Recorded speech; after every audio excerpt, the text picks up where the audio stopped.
Hello students, कैसे हैं आप लोग। आज हम लोग क्लास 12 मैथमेटिक्स एनसीईआरटी एक्सरसाइज 5.1 का क्वेश्चन सॉल्व करेंगे।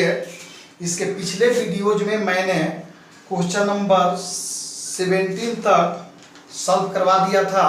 इसके बाद आगे हम 18 क्वेश्चन सॉल्व करेंगे और इसको बहुत ही इजी वे में कोशिश करते हैं कि बहुत इजी वे में समझे हम लोग। देखिए क्वेश्चन 18 है। क्वेश्चन 18 बोला है for what value of lambda is defined by F X.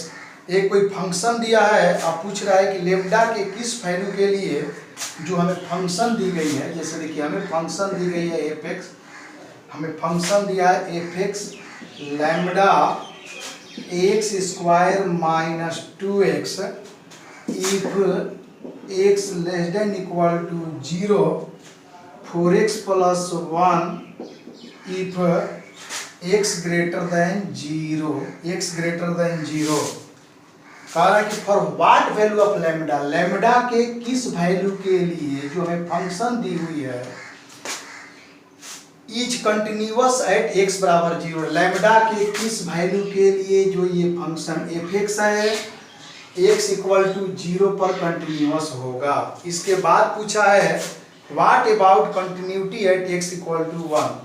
x equal to 1 पर इसके कंटिन्यूटी के बारे में क्या रिजल्ट आएगा। तो सबसे पहले हम 0 के लिए चेक करेंगे at x equal to 0।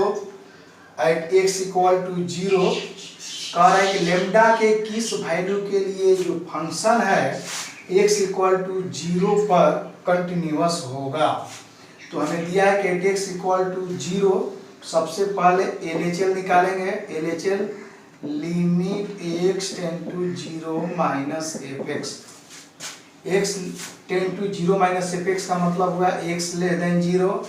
x less than 0 के लिए फंक्शन हमें डिफाइंड है limit x tend to 0 minus x less than equal to 0 के लिए फंक्शन है lambda x square minus 2x। तो हल करते हैं आगे। जब लिमिट x का वैल्यू पुट करेंगे 0, लैम्बडा 0 का square minus 2 into 0 equal to lambda, इसे 0 माइनस 0 ये हो जाएगा लैम्बडा इंटू 0। लैम्बडा इंटू 0 बराबर 0। हमारा LHL 0 आएगा। हमारा LHL 0 आएगा। RHL चेक करेंगे limit x tend to 0 plus F X x greater than 0 equal to limit x tend to 0 plus x greater than 0 के लिए है फंक्शन डिफाइंड 4x प्लस 1।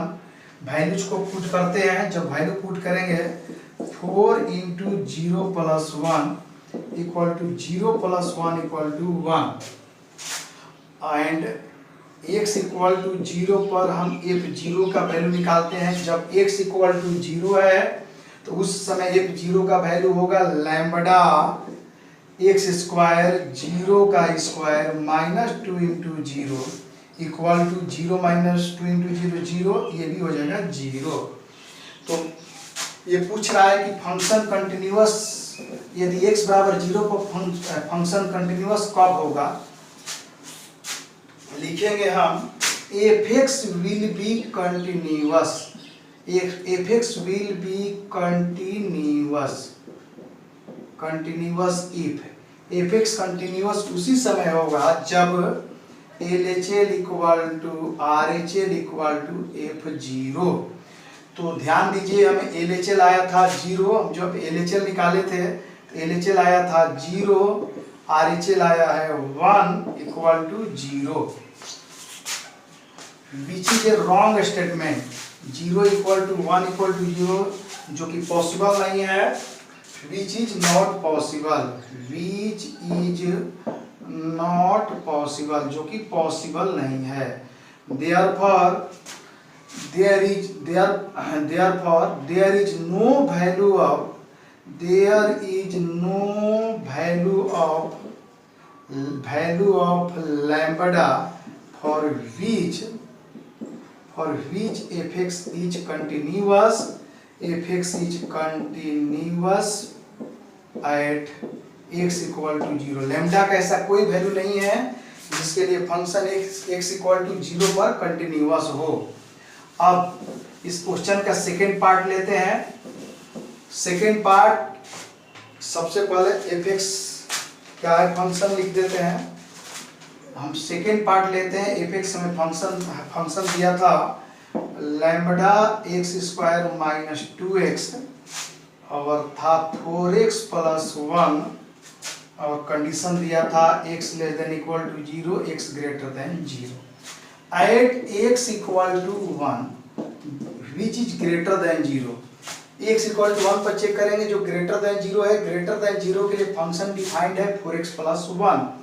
तो इस तरह का जो basic fundamental rule of continuity कहता है उसके अनुसार सबसे पहले हम जब x इक्वल टू 1 पर चेक करेंगे तो limit x tend to 1 F X find करेंगे equal to limit x tend to 1 F X x greater than 0, मतलब x इक्वल टू 1 पर चेक कर रहे हैं, x ग्रेटर देन 0 है तो फंक्शन लेंगे 4x plus 1।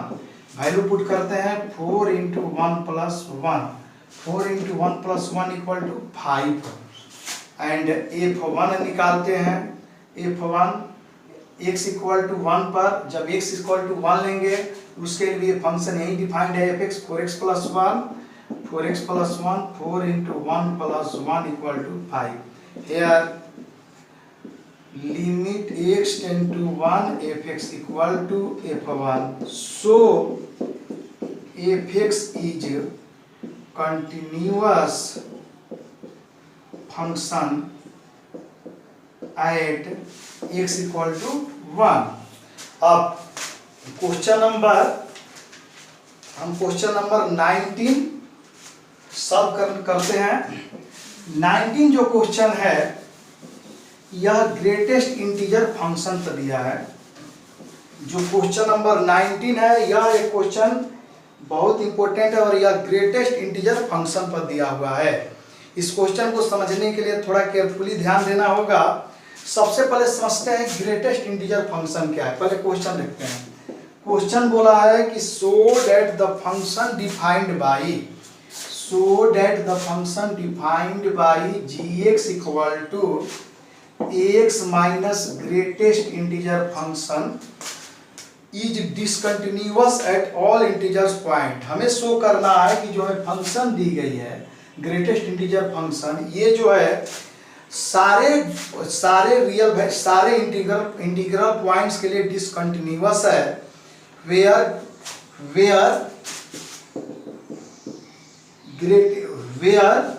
It is a greatest integer function. तो सबसे पहले समझिए ग्रेटेस्ट इंटीजर फंक्शन क्या होता है। देखिए अगर 2 को ग्रेटेस्ट इंटीजर फंक्शन के अंदर रखेंगे तो 2 को हम लिख सकते हैं 2.0। तो जो डेसिमल का जो फर्स्ट पार्ट है इसका वैल्यू रिटर्न करेगा 2। इसी प्रकार अगर हम 2.1 रखेंगे, अगर 2.1 रखते हैं तो ये हमें रिटर्न करेगा 2। अगर वैल्यू मान लीजिए कि हमें 1.999 है, हमें वैल्यू रिटर्न करेगा 1। अगर मान लेते हैं कि हम वैल्यू देते हैं 3.986, ये वैल्यू रिटर्न करेगा 3। मतलब डेसिमल का जो पहला डेसिमल के जो फर्स्ट पार्ट है वही हमें इंटीजर रिटर्न करता है। यही ग्रेटेस्ट इंटीजर फंक्शन की डिफिनेशन होती है। तो यहाँ पर हमें कोई पॉइंट नहीं दिया है, हमें इसे डिसकंटिन्यूअस दिखाना है। तो अगर जब कोई पॉइंट न दिया हो तो उस समय हम अपने मन से कोई कांस्टेंट पॉइंट मान लेते हैं। तो चलिए सॉल्व करते हैं। Let x equal to C, x equal to C पर इस फंक्शन की हमें कंटिन्यूटी चेक करना है। तो सबसे पहले हम LHL निकालेंगे। Left hand limit LHL equal to limit x tend to c minus f(x). Function की वैल्यू है limit x tend to c minus f(x). हमें फंक्शन दी गई है x minus greatest integer function x equal to limit x tend to c minus limit, यहाँ पर हम x का स्थान पर तो वैल्यू पुट कर सकते हैं क्योंकि यहाँ पर x का वैल्यू कांस्टेंट लिख सकते हैं, लेकिन यहाँ पर हमें सोचना पड़ेगा limit x tend to c minus greatest integer function x के लिए क्या होगा। इसको समझने से पहले थोड़ा क्या होगा हम एक बात समझते हैं। अगर मान लेते हैं c का वैल्यू 2 है, लेट करते हैं कि c का वैल्यू 2 है, तो c का वैल्यू अगर 2 है, अगर हम ग्रेटेस्ट इंटीजर c का निकालें तो c का जो ग्रेटेस्ट इंटीजर फंक्शन होगा वो हमें रिटर्न करेगा 2 रिटर्न करेगा। अगर मान लीजिए कि अगर हम c माइनस निकालते हैं, c माइनस का मतलब 2 माइनस 2 से थोड़ा कम, 2 से थोड़ा कम कुछ भी ले सकते हैं, ले लेते हैं 1.999। जब हम c माइनस का ग्रेटेस्ट इंटीजर फंक्शन निकालेंगे ये हमें मिलेगा 1.999 जो कि मिला 1। तो हम देखते हैं कि अब अगर हम c minus greatest integer function c करते हैं तो देखिए हमें क्या मिलता है। c minus greatest integer c करते हैं तो c का वैल्यू ध्यान दीजिए 2 है, माइनस ग्रेटेस्ट इंटीजर फंक्शन का जो वैल्यू आया है यहाँ पर c माइनस की जो वैल्यू है वो 1 आया है। अगर हम इधर कर दें c, 2 में से 1 माइनस होगा 1, c minus greatest integer function c minus equal to 1, तो c minus 1 equal to c minus 1। हमें ग्रेटेस्ट इंटीजर जो फंक्शन की वैल्यू आई वो होगा c माइनस 1, वो वैल्यू है c माइनस 1। तो सबसे पहले हम यहाँ पर रखते हैं c माइनस 1, यहाँ पर x के स्थान पर पुट करते हैं, c माइनस 1 पुट करते हैं, c माइनस x की वैल्यू क्या आया c माइनस 1, c माइनस 1 हल करेंगे, c minus c plus 1 cut गया जो कि 1 हुआ। अब हम RHL चेक करते हैं, आइए RHL चेक करें। RHL जब हम चेक करेंगे पॉइंट C पर RHL चेक करते हैं, RHL equal to limit x tend to c plus fx equal to limit x tend to c plus हमें fx की जो वैल्यू है fx नहीं gx, क्योंकि फंक्शन gx दिया हुआ है, जहाँ fx है वहाँ gx हम लोग कर लेंगे। gx दी हुई है limit x tend to c plus, पिछले LHL में भी मैंने gx का स्थान पर fx लिख दिया है गलती से, तो उसको आप लोग gx का स्थान पर fx का स्थान पर gx लिख लेंगे, समझ लेंगे gx लेकर। Limit x tend to c plus gx equal to limit x tend to c plus हमें फंक्शन की वैल्यू दी हुई है x माइनस x। अब चलिए सबसे पहले यहाँ पर वैल्यू पुट कर दीजिए x माइनस, यहाँ तो वैल्यू x का वैल्यू पुट कर सकते हैं c माइनस, लेकिन यहाँ पर हमें सोचना पड़ेगा limit x tend to c plus greatest integer function x। अब सपोज कीजिए मान लेते हैं कि c का वैल्यू 2 है, तो जब इसका ग्रेटेस्ट इंटीजर फंक्शन c का निकालेंगे तो हमें मिलेगा 2। अब ध्यान दीजिए c प्लस का मतलब 2 से कुछ ज़्यादा वैल्यू 2.1 ही लेते हैं। जब हम c प्लस इसका ग्रेटेस्ट इंटीजर फंक्शन निकालेंगे 2.1 तो ये हमें रिटर्न करता है 2। तब ध्यान दीजिए अगर हम c minus greatest integer function c plus निकालें तो c की वैल्यू क्या है 2 है, और c plus greatest integer c plus की वैल्यू क्या है 2 है, तो हमें मिलेगा c minus greatest integer c plus c equal to 0।